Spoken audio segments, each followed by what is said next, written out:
tumor primario es el hepatocarcinoma. Y entonces entiendo que es muy importante para ustedes tener una primera imagen, no sé qué tanto habrán estudiado lo de hepatocarcinoma, pero a esto me voy a referir en los próximos minutos, ¿ok? Bueno, esto es un sumario que tratamos de respetar en esta presentación en cuanto a conceptos anatómicos, epidemiología, diagnóstico, estadiaje, sobrevida y tratamiento del hepatocarcinoma. Como ustedes entenderán, la anatomía del hígado es importante cuando uno quiere trabajar en cirugía. Entonces, acá estamos viendo una visión frontal del hígado, en donde vemos el ilio, el inflow, que está comportado por la vena porta, la arteria y el conducto biliar, que entra al hígado. Eso se conoce regularmente como el inflow. Los 8 segmentos que ustedes están viendo ahí, que probablemente ya los conocen, el segmento 1 es posterior, no lo estamos viendo en esta foto, ¿no? De tal manera que acá tenemos que identificar cómo el inflow va a cada uno de los 8 segmentos y de tal forma que cada segmento tiene una triada portal. Y cada segmento también tiene el drenaje venoso hacia la vena cava suprahepática, hacia la aurícula derecha. Entonces, cada segmento se comporta como un higadito, pues porque cada segmento tiene un inflow, un outflow y un parénquima hepático. Eso es lo importante de esta lámina y que sería bueno que ustedes lo tengan muy claro. Cada segmento es un higadito, eso es en términos coloquiales, pero podemos decir que un segmento hepático es una unidad anátomo-funcional que puede ser identificada anatómicamente, puede ser resecada quirúrgicamente o incluso puede ser trasplantada, de tal forma que queda bien claro. Detrás de esto están viendo ustedes un tronco que es la vena cava retrohepática, que es fundamentalmente la principal estructura anatómica que fija el hígado en la cavidad abdominal. Otra forma de verlo, donde de alguna manera estamos viendo la vía biliar un poco más clara, la tríada portal, pero es lo mismo, está distribuido en 8 segmentos. Los segmentos son anteriores, posteriores, superiores e inferiores. Por eso es que anatómicamente pueden ser identificados y resecados. En cuanto a tumores de hígado en general, ¿no? Hay tumores primarios y tumores secundarios. ¿Alguien me puede decir cuáles son los más frecuentes, los primarios o secundarios? ¿Serían los secundarios, doctor? ¿Perdón? ¿Los secundarios? ¿Otra opción de algún otro alumno? Sí, doctor, tendría entendido que tal vez los hemiangiomas, el carcinoma hepatocelular como los tumores más frecuentes La del hígado. pregunta escucha bien. ¿Cuáles son los más frecuentes, los primarios o los secundarios en el hígado? En cuanto a tumores malignos, ¿ah? Sí se lo escucha, doctor. Aló. Dime, Los ¿cuáles son secundarios, doctor. en tu opinión, cuáles son los más frecuentes en cuanto a tumores malignos del hígado? ¿Los primarios o los secundarios? Los primarios, doctor. Ya, y la otra alumna dijo secundarios. ¿Hay alguna otra tercera opinión, por favor? ¿Serían los tumores secundarios, doctor? ¿Por qué? Principalmente porque el hígado, al ser una zona donde, bueno, de alta convergencia venosa, es muy probable que sea un sitio de convergencia para bastantes metástasis. ¿Convergencia de qué? Perdón, habla un poquito más fuerte. O sea, el hígado es un órgano que es irrigado, bueno, que prácticamente una gran parte de la circulación venosa pasa por esta. Entonces, por ejemplo, las metástasis de órganos como del colon llegan a este sitio. Entonces, por eso es que es más frecuente en el hígado, por su irrigación principalmente. Pero te has referido a la venosa. Ah, o sea, en general, doctor. O sea, por la irrigación que ¿Cómo? tiene. O sea, por... Los más frecuentes son los secundarios. ¿Por qué? Porque el hígado en el hilio hepático entra sangre arterial y sangre portal. Por eso son los más frecuentes los secundarios. Tú en el hígado puedes encontrar tumores primarios, puedes encontrar tumores del colon, puedes encontrar tumores de mama, de pulmón, de cerebro. Esos vienen por vía arterial y por vía portal, fundamentalmente los de colon, los de páncreas, los de estómago. ¿Ya? Entonces, para hablar de tumores malignos, sí, siempre son más frecuentes los secundarios. ¿Ok? Entonces, en cuanto a tumores benignos, esto es una presentación general, son los derivados de los hepatocitos, los adenomas, son los llamados epiteliales, adenoma hepático, hiperplasia nodular focal, ¿no? La adenomatosis es menos frecuente. Y los derivados de los conductos biliares, el cistoadenoma biliar y el amartoma. En cuanto a los malignos epiteliales, a la cabeza, el carcinoma hepatocelular y el hepatoblastoma en niños. Y de los conductos biliares, el colangiocarcinoma y el cistoadenocarcinoma. Cuando consideren, pueden interrumpir, por favor, y preguntar, ¿ya? En cuanto a los mesenquimales malignos, benignos, el hemangioma es muy frecuente, sobre todo en mujeres. Fundamentalmente uno ve hemangiomas de los frecuentes, ¿no? De los mesenquimales. Lipoma, leiomioma, fibroma, mixoma son muy raros. Y de los malignos, realmente son mesenquimales, realmente son muy raros y es muy bueno que sean muy raros porque cuando se presentan mesenquimales primarios son muy agresivos, muy agresivos. Yo en mi vida quirúrgica debo haber visto 2 casos en 40 años. Bueno, pero ahí están, los pueden ver en la lámina. En cuanto al hepatocarcinoma, que ahora nos referimos fundamentalmente a él, que es el tumor primario de hígado más frecuente que todos los malignos primarios, y está dicho ahí, quinta neoplasia más frecuente en hombres, incidencia mundial en ese año, 800.000 por año, esto es de hace unos 5 años, ¿no? Y la incidencia en incremento. Cuando están vinculados a virus de hepatitis B y a virus de hepatitis C, sobre todo el B. Pero como hay vacunación ya hace varios años, esto ha disminuido ostensiblemente. En cuanto a la regulación con hepatitis de virus C, también el virus C tiene tratamiento ya hace varios años y en consecuencia ha disminuido también muchísimo la incidencia de cirrosis y la incidencia de hepatocarcinoma por virus C, porque ahora hay tratamiento. Y repito, el virus B hay vacunación. Lamentablemente en el Perú la vacunación está ahí a medio andar, ¿no? Pero debería todo niño al nacer a las 24 horas tener la vacuna de virus de hepatitis B. Para hepatitis C no hay virus aún, no hay vacuna aún. Bien.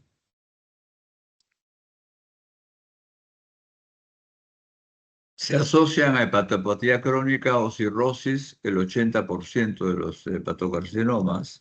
Podemos decir que 20 a 40 de pacientes cirróticos tienen hepatocarcinoma luego de 5 años o 10 de evolución.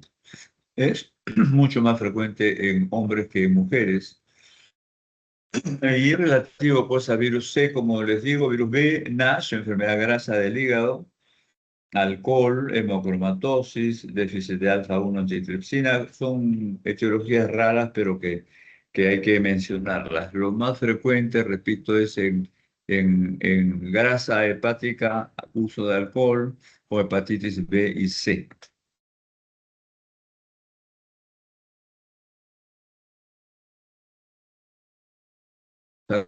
factores de riesgo, ya B, el 30% se asocian también a infección crónica, 5% de hepatocarcinoma luego de 5 o 10 años de infección inicial, ¿no? Y son más frecuentes en NASH, que ahora se llama NALF, y grasa, o las dos cosas, NASH y ASH, es decir, grasa y alcohol.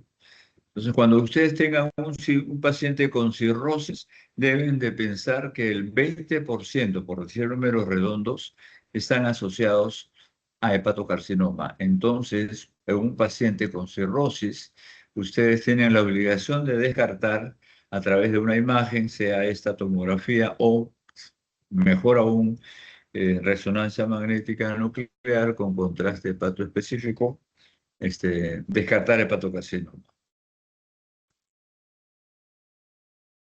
El hepatocarcinoma se presenta fundamentalmente en dos escenarios, como ya ustedes podrán entender.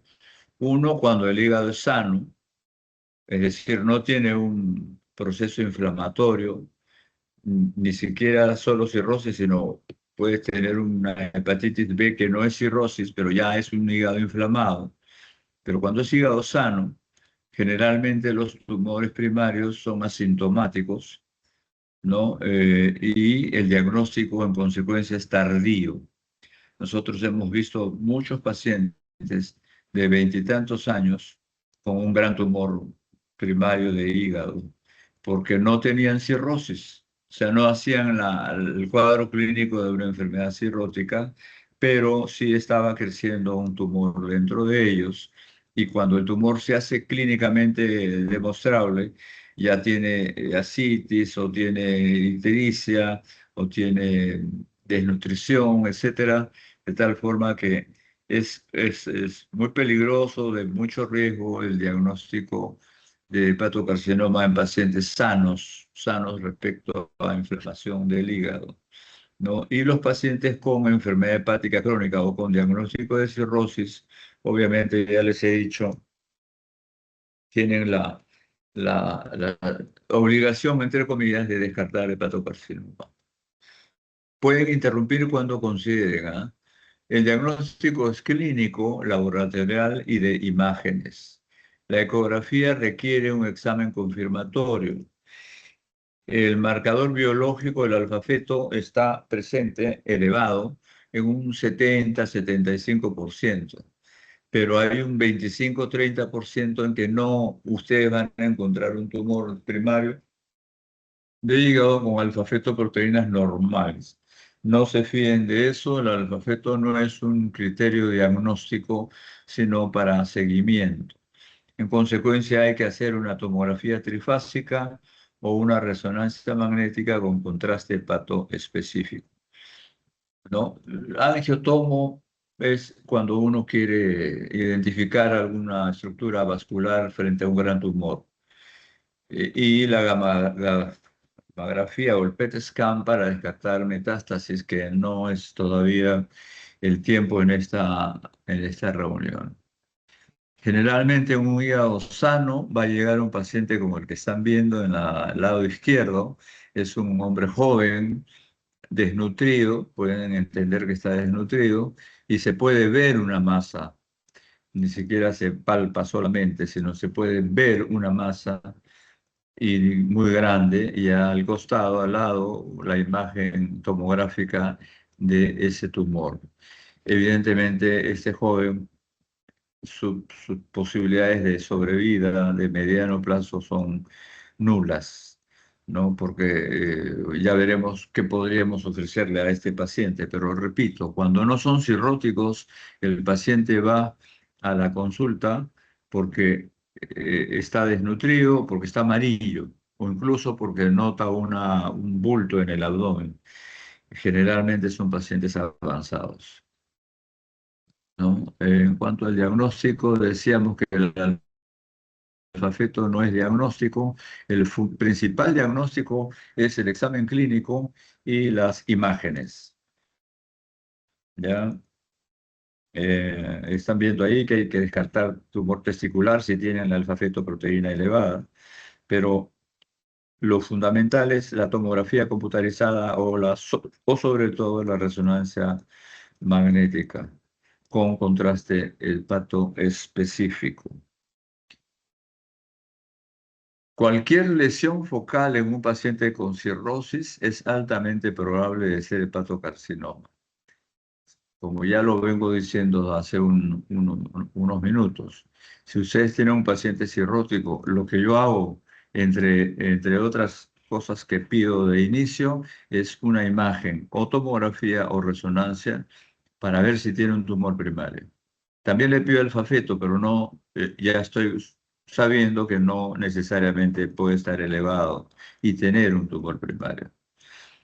Es fundamental, si uno tiene un paciente con cirrosis, evaluar la reserva funcional hepática, ¿no? Es decir, cuán lesionado está por la inflamación ese hígado, cuánta fibrosis tiene, cuánta reserva funcional le queda, ¿no? Porque a partir de ahí puedo plantear tratamientos.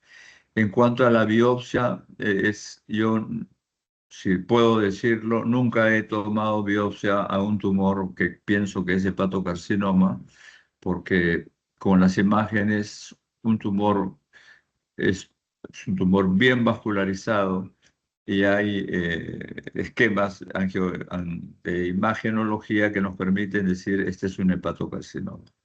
Yo les decía que fundamentalmente las imágenes son un factor determinante para saber que un paciente con una imagen, un tumor en el hígado y es cirrótico, nos va a presentar primero una imagen con contraste, son tomografías o resonancias con contraste, ¿no?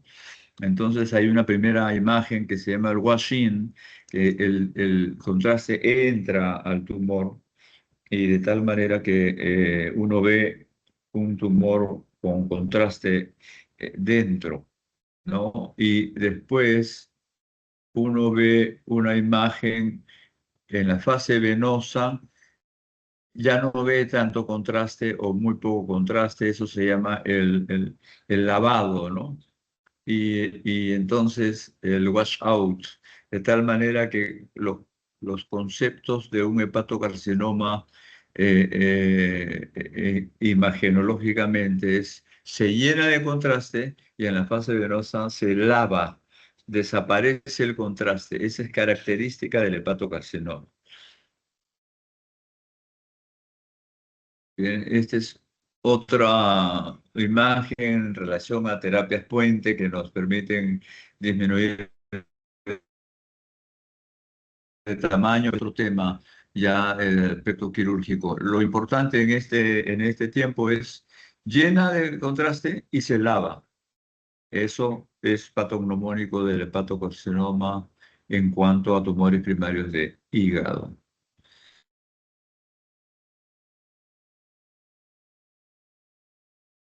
¿No? Entonces, déjenme revisar esto.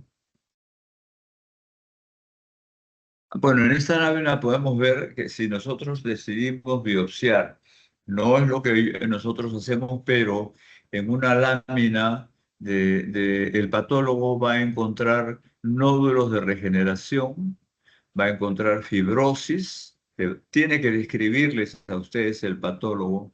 En esta biopsia veo de un paciente cirrótico, repito, veo nódulos de regeneración, fibrosis y alguna imagen relativa a carcinoma hepatocelular.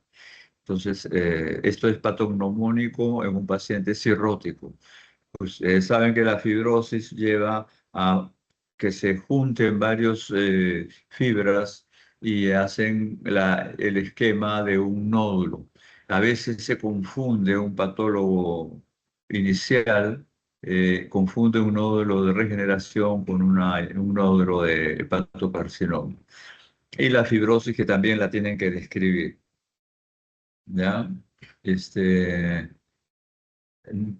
Quería decirles que tal vez después en otra lámina lo podemos ver más claro, pero acá estamos viendo una imagen en la tomografía y cuando lo operamos vimos el tumor estas características que ustedes están viendo. Este hígado es cirrótico. No es un excesivamente cirrótico, entre comillas, pero vean que es un hígado ya, pero con una imagen grande para los efectos de resección. Un hepatocarcinoma se puede resecar. Uno, hay criterios, se puede trasplantar también con otros criterios o se puede hacer tratamiento locorregional, también hay criterios para ello. Los vamos a revisar en el camino. Bien. Cuando nosotros decimos vamos a estadiar el tumor, el hepatocarcinoma, decimos, ¿para qué estadiamos? Para precisar el pronóstico de sobrevida de un paciente cirrótico con un tumor primario. Decidir cuándo tratar o no a un paciente y valorar opciones terapéuticas, como repito. Entonces, objetivos del estadiaje, definir el pronóstico de sobrevida y decidir qué opciones de tratamiento le podemos dar al paciente, ¿no? Y lo último que todos los pacientes que nosotros tratamos, y ustedes, sobre todo, nueva generación, deben de tomar cada paciente como una posibilidad de estudio, de incorporarlos a un estudio de prospectivo, de tal manera que nos volvamos asistencialistas, pero a la vez investigadores. No dejemos de lado un aporte valioso de cualquier paciente que tengamos al frente, ¿no? Entonces, en el estadiaje vamos a decir que si es un tumor único, el tamaño del tumor, la extensión del tumor o si hay posibilidades de ver invasión vascular macroscópica, ¿no? Tenemos que ver eso en las imágenes. Tenemos que, como ya está dicho, valorar la reserva funcional del hígado, ¿no? Definir qué tanta comorbilidad tiene el paciente. Ustedes saben que el paciente cirrótico es multiorgánicamente injuriado. Un cirrótico tiene potencialmente dañado el riñón, el pulmón, el cerebro, de tal forma que, porque el cirrótico altera el equilibrio entre lo que se llaman vasoconstrictores y vasodilatadores. Y este desequilibrio se instala también a nivel renal, a nivel pulmonar, a nivel cardíaco, a nivel pulmonar, ya lo dije. Entonces, valorar al paciente no solamente desde el punto de vista del hepático, sino multiorgánico, de tal manera que vamos a saber frente a qué paciente vamos a presentar nuestra terapia, ¿no? Para ver qué le ofrecemos al paciente. En cuanto a resecciones hepáticas, si es que decidimos resecarlo, tener en cuenta qué cosa es una resección menor y una resección mayor. Aquí hay algunas clasificaciones que las tengo como parte de lo que ustedes deben de saber. Es una valoración de un inicial del año 1984. Se sigue tomando en cuenta hoy día, planteada por un cirujano japonés, Okuda, de tal manera que nos habla de si el paciente tiene el tamaño del tumor, si tiene ascitis o no, si la albúmina está más o menos de 3, si la bilirrubina está más o menos de 3. Hay un puntaje y nos permite definir el pronóstico del paciente, Okuda, como para que lo tomen en cuenta, ¿no? La sobrevida de Okuda en cuanto al puntaje, ¿no? 0 puntos, 1 a 2, 3 a 4. Se usa poco ahora, pero lo pongo en consideración porque ustedes lo pueden revisar en sus libros de texto, ¿no? Hay otra clasificación de la AJCC, American Joint Committee on Cancer. Esta es una edición del 2017, me parece que hay una última edición, pero sirve, ¿no? Para los estadios de T1, T2, T3, T4. de tal manera que nos permite también el estadiamiento del tumor definir el pronóstico. Obviamente el T1A y T1B son los más favorables para el pronóstico de sobrevida del paciente. Hay otro estadiaje italiano, CLIP, ¿no? Que presentan estas variables. La clasificación de Child, si el paciente tiene un Child A, B o C, la morfología del tumor, ustedes están viendo ahí, o si tiene o no alfa-feto mayor o menor de 400 nanogramos por dilución, o si tiene trombosis portal ausente y presente. Es otro tipo de calificación, ¿no? De un grupo de trabajo vigente que se llama Cancer of the Liver Italian Program, por eso se llama CLIP. Y también no se extrañen cuando alguien les habla de CLIP en hepatocarcinomas. Y la que usamos más es esta última, que es el Barcelona Clinic Liver Cancer Group, ¿no? Que nos presenta 5 divisiones. Tendrán que revisarlo más en calma, pero es la que se usa más ahora para ver si al paciente lo resecamos o lo trasplantamos, ¿no? Y la sobrevida en cada canal que ustedes están viendo acá. Esta es una última calificación del grupo de Barcelona, muy usada internacionalmente en estos años, ¿no? Intenta ahí establecer sobrevidas en relación al TNM, ¿no? Como verán, el T1 tiene una mayor sobrevida que los demás. En esta lámina de un trabajo publicado no sale la referencia. Está claro que T1 tiene mucha mejor sobrevida, 48 meses, que el T4, ¿no? Eso es obvio. También hay una clasificación, obviamente, de sobrevida de acuerdo a la clasificación de TNM en hepatocarcinoma. Cuando hay invasión vascular o cuando no hay invasión vascular, también cambia la sobrevida. Eso es un concepto básico también. Cuando hay invasión vascular, todo cambia, ¿no? Cuando el tumor es pobre o muy diferenciado, también cambia y ustedes lo están viendo, estos son parte de estudios reales y también entonces, fundamentalmente es poco diferenciado o muy diferenciado y tiene invasión vascular o no tiene invasión vascular. 2 conceptos básicos para definir el pronóstico del paciente.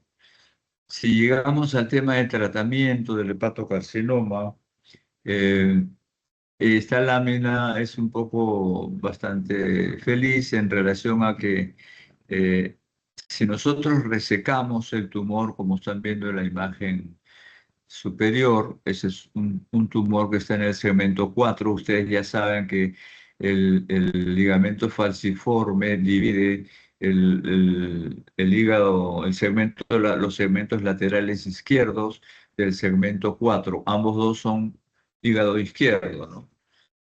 En este caso está un poco invadiendo el segmento 5, que ya es hígado derecho, pero es un tumor que estamos resecando. Si decidimos trasplantar a este paciente, ustedes ven en la imagen que en ese container, cuando uno saca el tumor, se está llevando la disfunción hepática y el cáncer, ¿no? Es lo mejor para un paciente que cumpla con las condiciones para ser trasplantado. Ahora las vamos a revisar, ¿no? Entonces, el tratamiento quirúrgico no siempre es posible en pacientes cirróticos, ¿no? Ah, ¿Por qué?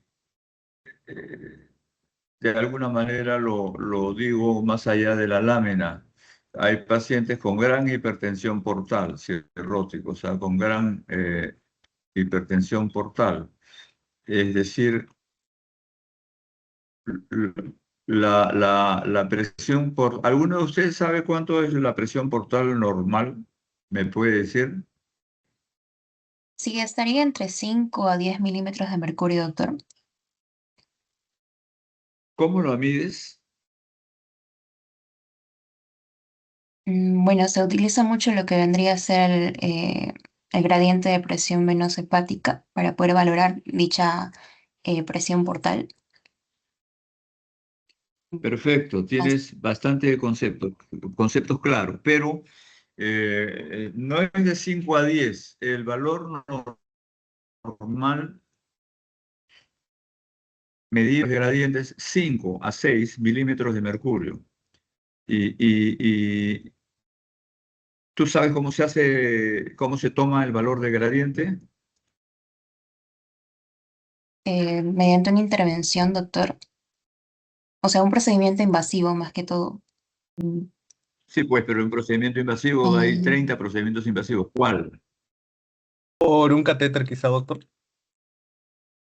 No, a ver, explícate, por favor, con confianza. No lo tengo claro, doctor, pero se me ocurre que podría ser por Ya, un catéter. escúchenme. Esto que les comento no se hace regularmente en la mayoría de los hospitales en el mundo, ¿ah?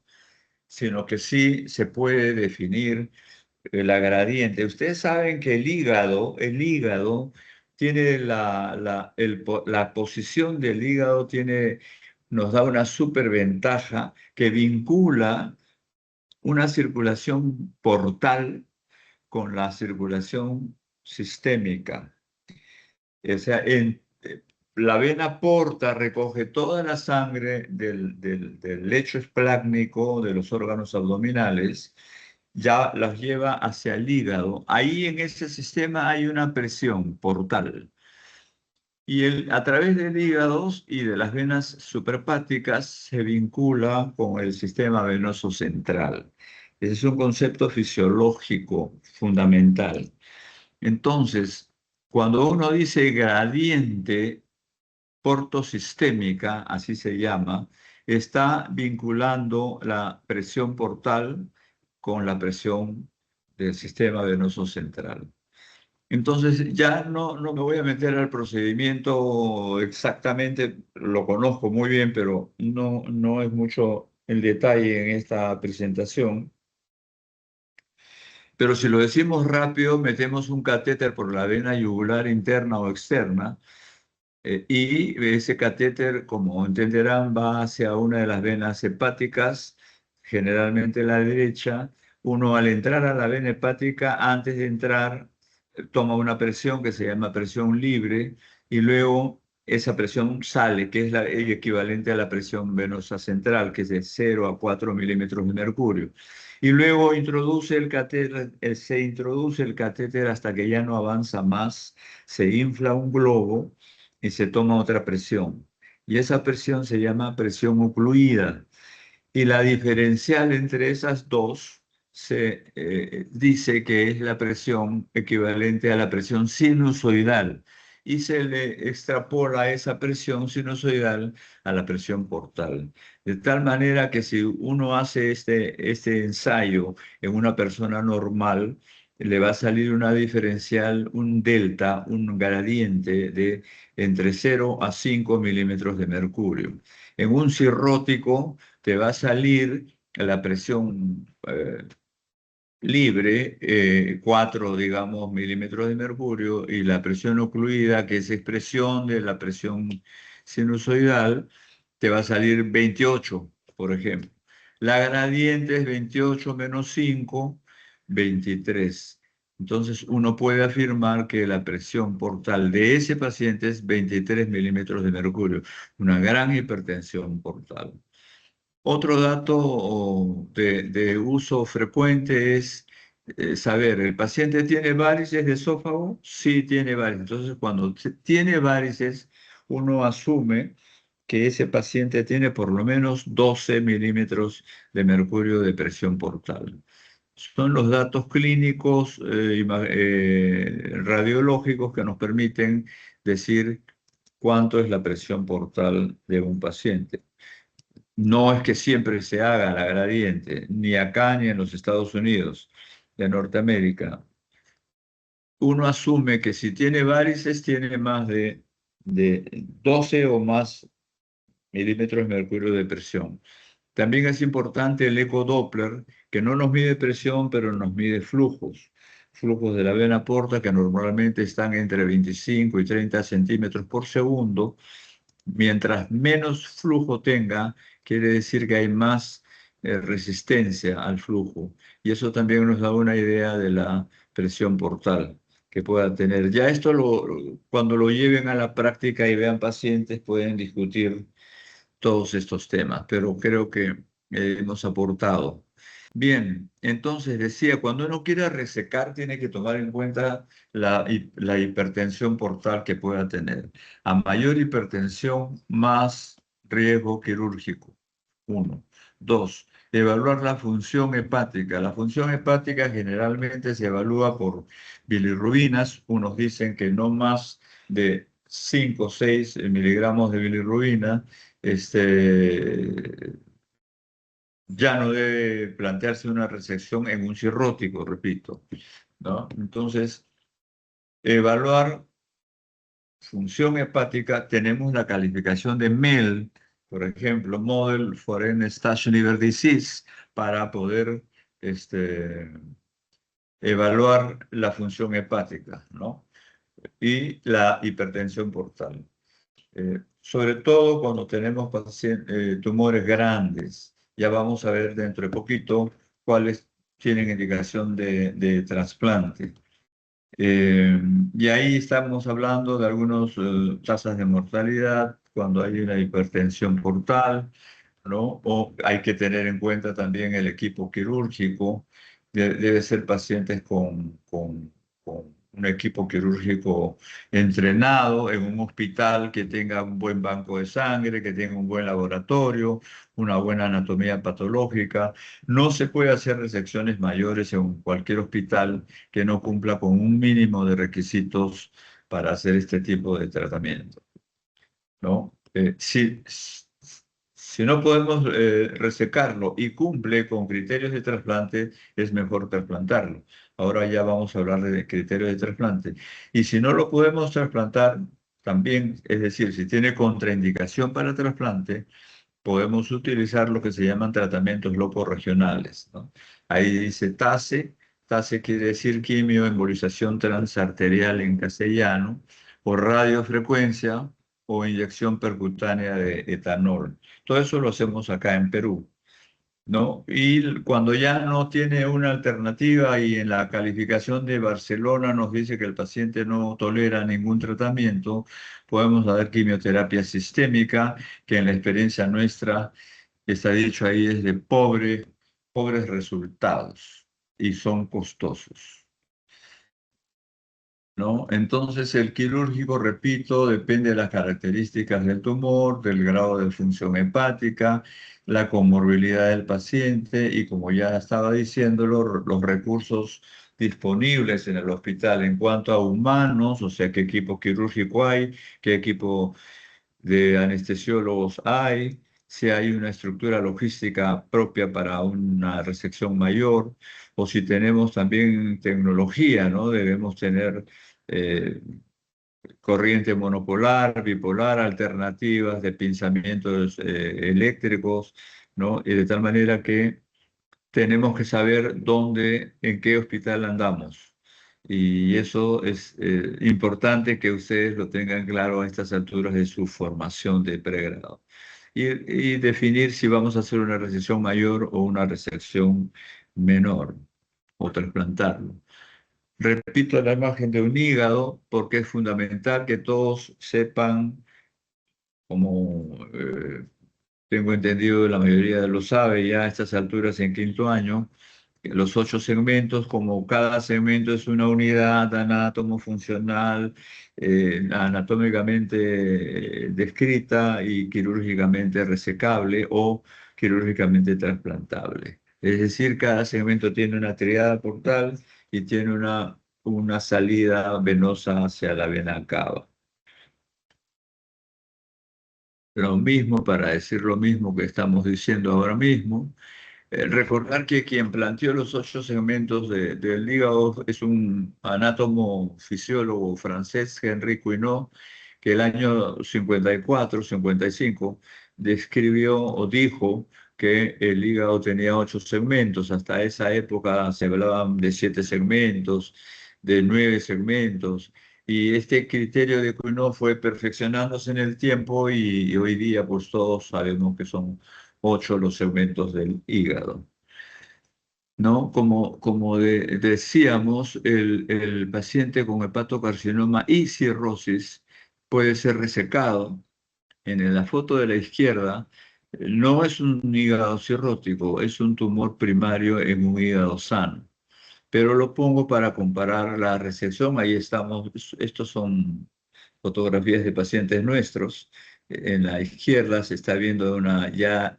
Todo acto quirúrgico de cirugía mayor del hígado implica disecar el inflow, es decir, disecar la entrada, la tríada portal, implica disecar el outflow, es decir, la salida de las venas suprahepáticas, y luego la transección hepática, ¿no? Como repito, previamente hemos evaluado la morbilidad y la comorbilidad del paciente, que ya está dicho. Y en la foto de la derecha, también de nuestra experiencia, estamos viendo al centro la vena cava, el diafragma atrás y un clamp que está clampando las venas suprahepáticas.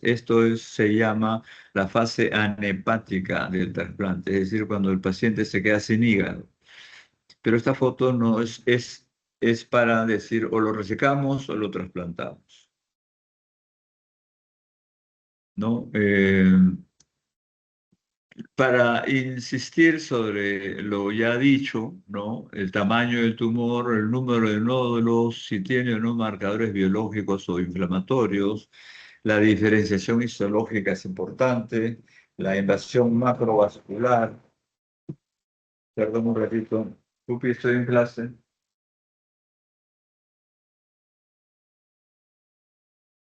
Ok, gracias. Entonces, el grado de diferenciación histológica, invasión macrovascular, decía, y la hipertensión portal medida, como ya está comentada, a través de la gradiente en cuanto sea justificable. No siempre, la mayoría de los casos, uno puede definir la hipertensión portal por la cantidad de varices gástricas o esofágicas o por el flujo portal en una ecodoppler. Y definir la comorbilidad, repito, estos pacientes si son obesos pueden ser diabéticos, pueden ser hipertensos, ¿no? O de acuerdo al estatus de la enfermedad cirrótica, pueden haber tenido ya un síndrome hepatorrenal, un síndrome hepatopulmonar, todo lo que tenemos que valorar para ver qué le podemos ofrecer al paciente. En una resección, me están viendo, esta es una resección del segmento 6, es una resección bastante cómoda, ¿no? Lo están viendo ahí, ¿no? U otra resección menor, menor es cuando son menos de 3 segmentos, ¿no?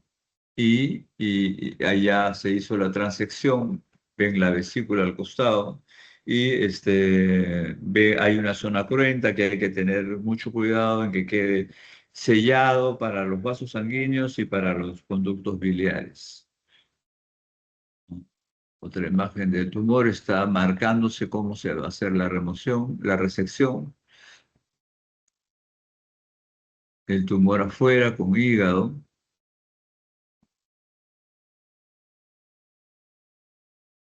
En cuanto al trasplante hepático, permítanme decirles que quien les habla realizó el primer trasplante de hígado en el Perú el 23 de marzo del año 2000.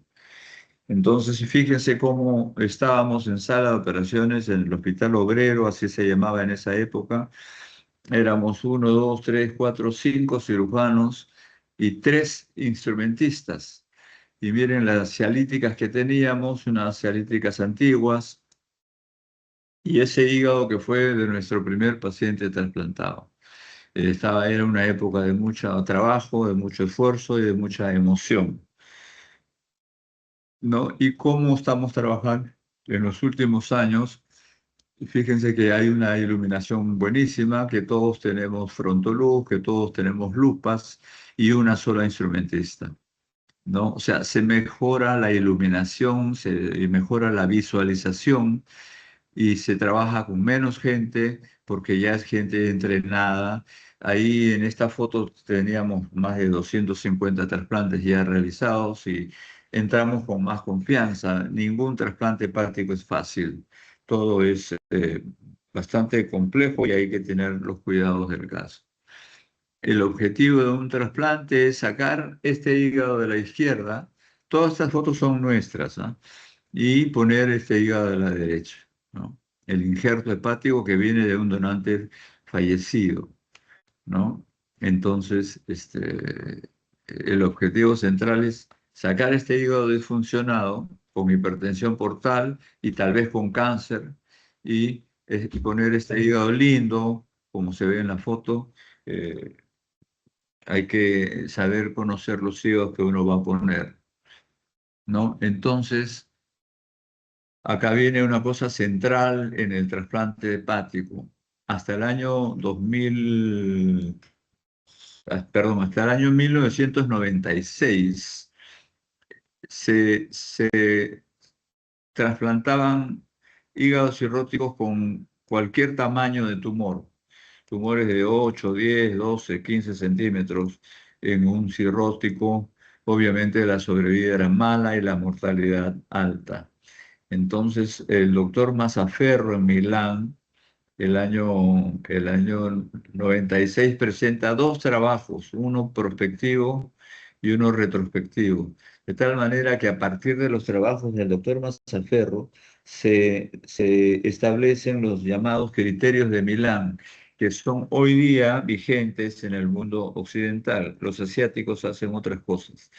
De tal manera que en América y en Europa occidental se respetan estos criterios. Es decir, criterios de Milán son aquellos pacientes cirróticos con una tumoración única de hasta 5 centímetros o 3 lesiones, ninguna mayor de 3 centímetros. Esos son los, sin invasión vascular y sin metástasis a distancia. Todos los pacientes cirróticos con hepatocarcinoma que cumplen este criterio de Milán pueden entrar a la lista de espera para trasplante. Y a partir de Milán aparecen otras clasificaciones relativas a posibilidades de ampliar los criterios, ¿no? Como el que están viendo acá, los criterios de la Universidad de California, de San Francisco, un doctor que de apellidado Yao, que el año 2001, después de Milán, después de Mazzaferro, plantea otros criterios que están ahí escritos en la lámina. Pero lo que nosotros en Perú usamos y en América se usa es los criterios de Milán. Pueden preguntar en cualquier momento, ¿ah? ¿Ya? De tal manera que yo digo que el, el, el explante, es decir, en un trasplante hepático, ¿no? El explante, sacar el hígado, es el mejor tratamiento para el hepatocarcinoma, pero que está sacando, ojo, todos dentro del criterio de Milán, está sacando el tumor con el hígado completo. O sea, es el mejor tratamiento para el hepatocarcinoma y el implante es el mejor tratamiento para restaurar la función hepática normal, porque estamos sacando un hígado cirrótico y le estamos poniendo un hígado sano. Entonces, el trasplante, dentro de los criterios de Milán, es el mejor tratamiento para un cirrótico con hepatocarcinoma. Rápidamente, no es un tema para quinto año, pero sí para residentes o cirujanos jóvenes, pero igual para hacer el trasplante hepático, creo que tenemos una clase de trasplante donde podemos hablar más de esto. En la técnica clásica que están viendo se utiliza una bomba de bypass veno-venoso, que la describe un cirujano americano que se llamó Thomas Starcher, ya fallecido, y la técnica de piggyback descrita por un cirujano inglés, Roy Calme, y que fue hecha por primera vez en el año 1989. El primer trasplante de hígado en el mundo se hizo en marzo de 1963. 6-3, el doctor Thomas Starcer. Ustedes pueden notar que en la técnica clásica se saca el hígado incluyendo la cava retrohepática. Está claramente en la foto. Y en la imagen de la derecha, el hígado sale dejando la vena cava retrohepática. Acá hay una serie de detalles técnicos que la podremos comentar cuando hagamos el tema de trasplante. El trabajo de banca es importante, es decir, cuando sale el hígado del donante fallecido, hay que en la banca trabajar todo lo que significa eh, trabajar los vasos tanto del inflow como del outflow, ¿no? La técnica quirúrgica de poner el hígado, primero la anastomosis en las venas suprahepáticas, están viendo la vena cava al centro, no ha sido seccionada, esa es la técnica de piggyback, ¿no? Y como se hace la anastomosis, están viendo a la izquierda el hígado y al fondo con el clamp las venas suprahepáticas ya hechas en un solo clamp. Esto se hace con monofilamento 4 ceros, es anastomosis. Aquí ya ven en esta foto se hizo la anastomosis de la porta, que es la estructura que está al centro, y de la arteria, que es la estructura que están viendo arriba como un capuchón. Y ya acá se hizo la reperfusión, ya están viendo el hígado rojo con sangre ya. Repito, esta clase no es de técnica operatoria, ya el hígado implantado, el nuevo hígado. Alternativas quirúrgicas a la escasez de donación en el mundo, es decir, el mejor hígado que pueden poner es el hígado completo, el hígado durante fallecido. Pero como no hay, en un niño se puede hacer hígado reducido, es decir, sacar los segmentos 2 y 3 o 2 y 3 y 4, depende del tamaño y el peso del paciente, o hacer lo que se llama split liver, partirlo en dos y el lado izquierdo para un paciente y el lado derecho para otro paciente, o el donante vivo relacionado. Que esas tres procesos los hacemos en Perú y el donante a corazón parado, que es otro criterio que ya se está haciendo en el mundo hace unos 5 o 7 años y que todavía no lo hacemos acá en Perú. Eh, Fotos de donante vivo con hígado reducido, pacientes nuestros. El split, están viendo como este hígado fue partido en dos, el lado izquierdo pesó 336 gramos, el lado derecho 1129 gramos, de tal manera que el izquierdo va para un niño, un niño grandón de 20 kilos, y el hígado derecho para un paciente adulto. También tenemos esa experiencia en Perú, ¿no? Aquí un poco de donante vivo, donde se está resecando al papá o a la mamá del niño, el hígado, segmentos laterales izquierdos, se diseca el ilio, se hace la transección y se coloca el hígado como están viendo ahí. Si no podemos resecarlo, o hacer lo que se llama TACE o quimioembolización transarterial. ¿Ya? También se puede hacer radioembolización con microesferas de itrio 90, que en Perú no se hace, ¿no? O terapia ablativa, es decir, ablación por radiofrecuencia, que en el Perú lo hacemos bastante, o inyección percutánea de etanol, que también se hace. Pero lo mejor, si hablamos de terapia ablativa, es la radiofrecuencia. Para determinados tipos de tumores, además, si son grandes, mejor va la TACE, y si son pequeños, menores de 3 centímetros, mejor va la radiofrecuencia. Ese es un tema grande, pero se los menciono como información general. La TACE o la quimioembolización, están viendo ahí el esquema de cómo se hace. Se coloca un catéter en las venas femorales y que generalmente derecha, ¿no? Y se introduce un catéter a través de la aorta, se llega al tronco celíaco, entra a la arteria hepática común y de tal forma que podemos llegar a la arteria nutricia. Bueno, entonces decía, ¿no? Que a través de un catéter por la arteria femoral, se entra hacia la aorta al tronco celíaco, del tronco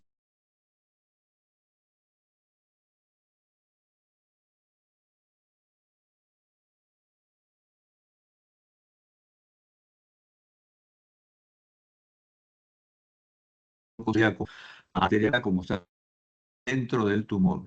Y ahí se inyecta sustancia quimioterápica. Una vez que calcular la dosis en cuanto al tamaño tumoral, y luego que se hace esto, se emboliza el tumor, es decir, se ocluye con algunas sustancias que están en el mercado.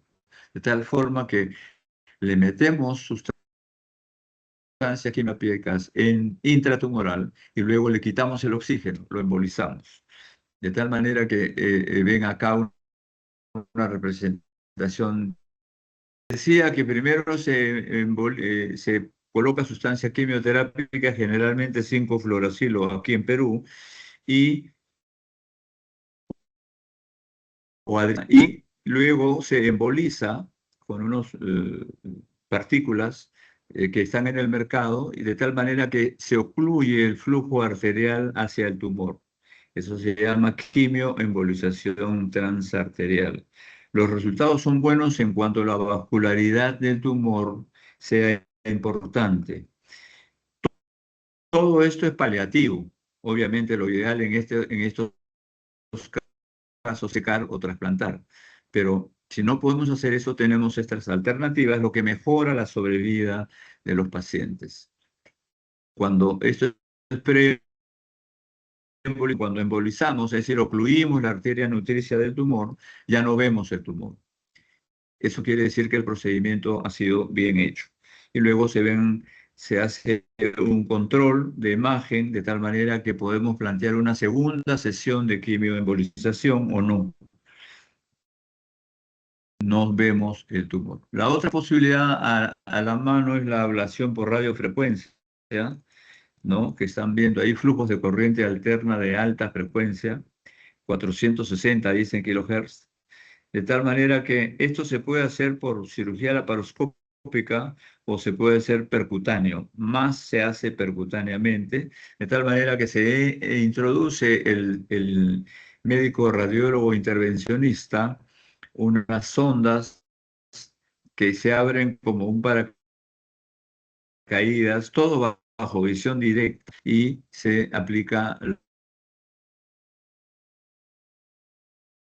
la corriente alterna. También buenos resultados, todo como un trasplante y no necesariamente curativa, aunque hay algunas publicaciones asiáticas que hablan de que puede ser curativo, dependiendo del tamaño y localización de los tumores primarios. Lo mismo, CHC, posablación, ¿no? También se hace en pequeños tumores, percutáneamente se introduce alcohol, pero esto es lo que menos hacemos porque los resultados, repito, importantes son la quimioembolización transarterial o la radiofrecuencia. Solo lo menciono. Entonces, esta es una lámina del año 2018 en donde teníamos 265 trasplantes. Y ahí están viendo cuál es la etiología de nuestros pacientes, ¿no? Por injuria grasa, 25%, hepatitis autoinmune, alcohol, cirrosis biliar primaria, virus C y otros. En esa época teníamos este número de pacientes trasplantados. Bien, entonces, cuando se respetan los criterios de Milán, la sobrevida a los 5 años es alrededor del 75% de todos los pacientes trasplantados cirróticos con hepatocarcinoma. Si se respetan los criterios de Milán que ustedes ya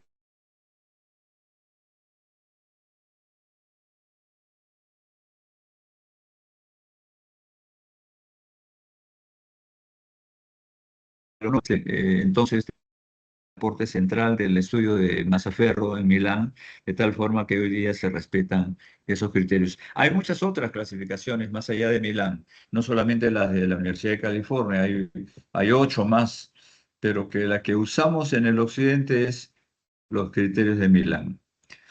Bueno, creo que es la última. ¿Alguna pregunta, algún cuestionamiento, comentario de ustedes? Doctor, ¿podría volver a explicar la parte de la radiofrecuencia? Había una lámina con una frecuencia de, si me recuerdo, 740 hercios y no se escuchó bien porque se entrecortó. Sí, esta. Como No, les era de... digo, en Ajá, esa sí, esa, sí. tumores. Bien, entonces les decía, ¿no? En tumores si tenemos tumores de 3 centímetros, 4 centímetros, la mejor alternativa es radiofrecuencia. Estamos hablando todo de tumores primarios, ¿ah? Hepatocarcinoma.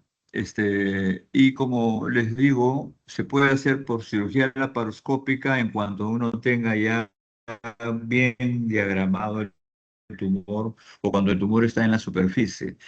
De no ser así, con un control ecográfico o tomográfico, uno puede penetrar percutáneamente unas sondas del equipo de radiofrecuencia, llegar al tumor con control de imagen y aplicar esta corriente de alta frecuencia. Los resultados son buenos, se hace bastante también en Lima y hay que tener y saber a qué pacientes le ofrecemos cirugía, trasplante, quimioembolización o radiofrecuencia. ¿Otra pregunta? No, doctor, Dígame. no habría más preguntas. Ok, ¿usted, alumna, es la coordinadora? Sí, doctor. Ya, porque para coordinar la próxima clase, yo voy a salir del país el fin de semana y regreso el próximo fin de semana. Entonces te pido por favor que nos comuniquemos para hacer la otra clase la semana después de la que sigue. ¿De acuerdo? Está bien, doctor. Ya voy Ya, coordinando con gracias a usted. todos por la atención. Gracias. Muchas Muchas gracias, gracias, doctor. doctor. Buenas Buenas tardes. tardes.